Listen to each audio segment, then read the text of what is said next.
Floyd was built to be the villain. Legend versus legend. So, I mean, that speaks for itself.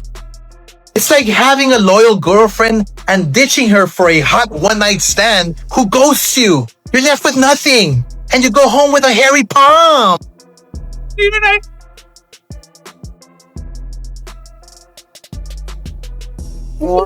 In boxing, the fight inside the ring is only half the story. Outside the ropes, there's another battle, a war of words, egos, and legacies. Crawford didn't have the wide-eye look. In fact, when he stepped from behind the tunnel and came out, he seemed to come alive when he saw the crowd. He looked up and he saw those people, and even though it was a pro-Canelo crowd, it looked like it woke him up. And then when I saw Canelo, what I noticed about him was that brother looked a lot different tonight than he did yesterday in his face. He was full-faced. His body looked like he put the weight on. During that first round, I mean, the first 2-3 seconds, they touched gloves and Crawford flicked 2 jabs at Canelo and kind of stood his ground. And I said, okay, we're going to have a real fight tonight. That's how Floyd is. He's very... Do you think he's the great? You think he's the greatest? One of the greatest? Every great fighter in the world says technically there's nobody better. Yeah. Every single... Easily the best counter puncher. No, every great fighter in the world says there's nobody better. But when you're talking about wins, right? Not the best heavyweight champ is Mike Tyson. Right. I think, right? Like the scariest guy, because his force is just so... It's insane. Yeah, well, Logan having almost beat Floyd, that's got to put him in the top 3. Top 3 great. Recently, Oscar de la Hoya dropped a verbal bomb that shook the entire boxing world. His comments didn't just revive an old feud. Floyd was built to be the villain. Floyd was built with his opponents that we put in front of him, you know, from Miguel Cotto to everybody. He was the villain. And in a movie, you need the hero and a villain. And Floyd was the perfect villain. Mm-hmm. You know, people love to hate him. And guess what? He made a whole career about it, and he's one of the greatest. Do you think people tuned in to watch the greatness or tuned in to watch him lose? A lot of people tuned in to watch him lose, but a lot of people also tuned in to watch greatness. I know the purist like yourself, people that's been around the boxing game, the fight game for an extended period of time, they understand who he is. Sure. But do you think the casual, the layperson realize how great he is? I don't think so. They pulled 2 of today's most dominant fighters into a heated debate. The spark came after Terence. But Crawford made history by defeating Canelo Alvarez and becoming the first male boxer to be undisputed in 3 weight classes. It's wild, because if you look at Floyd's resume, it's much deeper than Crawford's. And Floyd was faster and he had a better defense and all that stuff.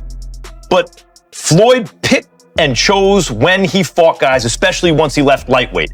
He wiped out the junior welterweights, bring him.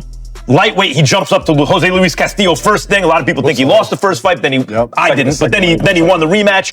But once he left lightweight, he was careful about when he fought guys. So even though his resume is deeper with names, people remember, but he didn't want it with certain dudes at certain times.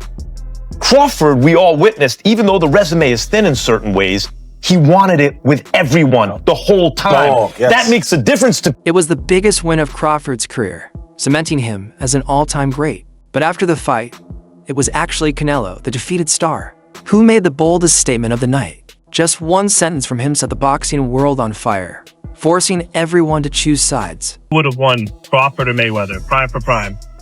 Crawford. Really?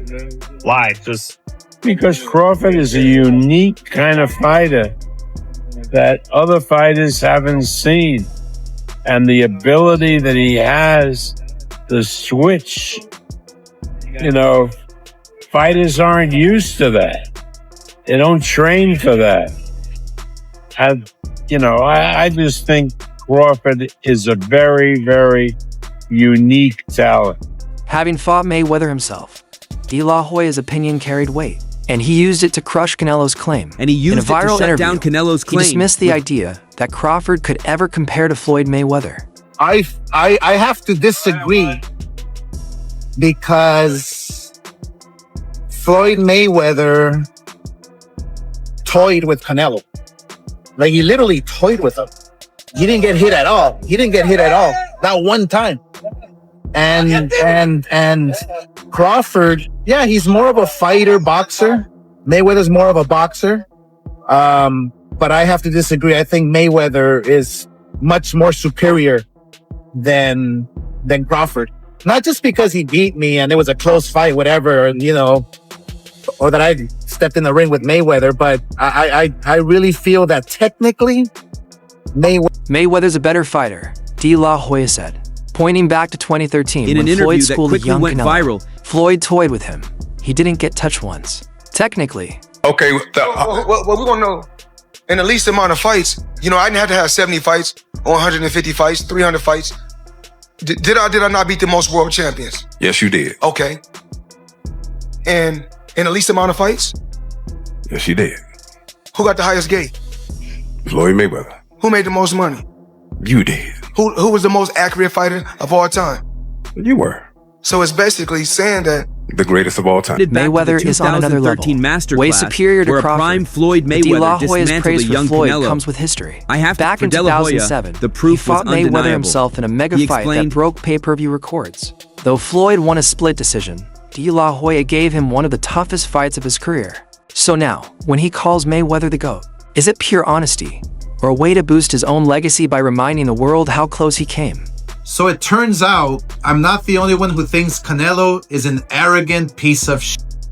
Turki Alalshikh recently revealed that Canelo refused to meet with him in person and isn't entertaining any deals to be done with him. Why?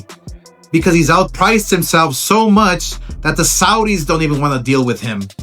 And it's all because he will do anything not to fight David Benavidez. Look, Turkey is trying to make the best fights that everybody wants to see. And Canelo continues to take the fights that nobody wants to see. Canelo, you're really making the wrong enemies. But you know what? There's been some social media speculation, we'll say, about when this fight is going to take place. So when will it be? Who's asking about the time and the place? Can you be specific? Yeah, we saw Oscar De La Hoya trying to say that the fight was going to take place maybe in the daytime. Yeah, this is what I want from you to say his name. I decide with Dana White to have a breakfast in MGM at 10 a.m. inshallah. Then we will go to the arena to have the fights quick. And after that, we will go dinner to Carbon, and in the night we will watch Conjuring because it will launch in September. Oscar De La Hoya wastes my time with this question. Of course, this is in the peak. This is the boxing, the sport #1 in the world. This is Canelo and Crawford. This wasn't just analysis. It was a calculated move, a shot not just at Crawford, but at Canelo. And it reopened one of boxing's deepest wounds. Everyone knows the bad blood between De La Hoya and his former star. Golden Boy Promotions built Canelo into a global superstar, but their partnership ended in a messy split and lawsuits. To tell you I told you so, I predicted the Canelo-Crawford fight like a goddamn fortune teller. Canelo's feet were cemented on the canvas as he was hitting air. What the fuck was that? Props to Crawford. He came up 3 weight classes and fought a beautiful fight. Good job. What a great performance. Did you get what you was looking for? Like taking candy from a baby. Look, I promoted Canelo's entire career. Put some fucking respect on it. And it was a huge flop. How do you like them apples? The only real fighters he's faced were Mayweather, Bivol, and Crawford. And they all toyed with him. Even Mayweather knew Crawford was going to school him. Thank you. He put $50,000. Canelo accused De La Hoya of mishandling him, while Oscar felt betrayed by the fighter he had invested everything in. So when De La Hoya calls Canelo's career a big fluff, it's not just trash talk. It's personal. That history fueled his attack. On social media, De La Hoya declared, "I promoted Canelo's whole career." Y para este imbécil intento de gente que tengo aquí a mi izquierda, que no se le olvide que yo ya vine siendo el Canelo a Estados Unidos y que solamente lucró con mi nombre. Nunca perdí un solo centavo, sino nomás ganó dinero. ¿Ya le pagaste a Golovkin lo que le quería robar? Sí, muy bien, porque sí, también, pero si no hubiera metido a mis abogados me lo robas. Es lo único que hace este hombre es ser una lacra del boxeo, robarle a los boxeadores. Para el que esté con él, meta por favor ahí a sus abogados porque seguramente les está robando. Es lo único que viene a hacer al boxeo. You know who your daddy Y a lo único que viene es a robarle la atención a Jaime Munguía. No viene a promoverlo. También le roba la atención a la gente que hace las cosas para la cocina. Ya no saben si hacerlas como consoladores o como cazuelas o algo. Porque acá se las mete el muchacho. Yeah, I find it quite weird, really. Like, you know, on one hand, Oscar's sort of, his whole mantra right now is how happy he is. And, you know, look at me, guys. And there's obviously this thing with Canelo that just eats him up so much. I mean, the stuff with me eats him up, but this is on another level. And it's like this Clapback Thursday thing, which I think is actually quite amusing. Like, you've got that platform there. Why would you use it to just continuously talk about or try and discredit Canelo Alvarez, who's a fighter that left you 4 years ago? It's over. You know, on one hand, you're this happy-go-lucky guy, and then on the other hand, you've got like this toxicity eating away inside you that's making your blood boil. Just let it go. Like, talk about his fighters, you know, Zurdo Ramirez, Zepeda, Munguia. I know Munguia's left him, but like the other guys he looks after as well. So like, I don't know. I find it a bit weird, really. I don't expect anything less than that with that kind of person. He's an because he's mad because I leave Golden Boy. I'm the golden. I'm the diamond in Golden Boy. Golden Boy is not the same without me. That's why he's angry. I have the proofs. I have proofs. I put my liars in, and he tried to steal money. I have proofs. I don't want to do anything against that kind of guys. I don't want that vibes.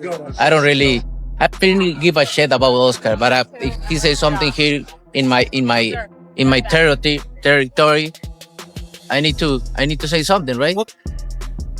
Canelo, I just saw another video where you're still talking shit.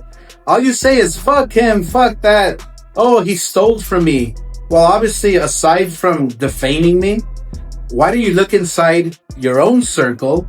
Because I know for a fact that people are stealing from you. By the way, you lined my pockets. You made Munguia a shitload of money, all because you're afraid of David Benavidez.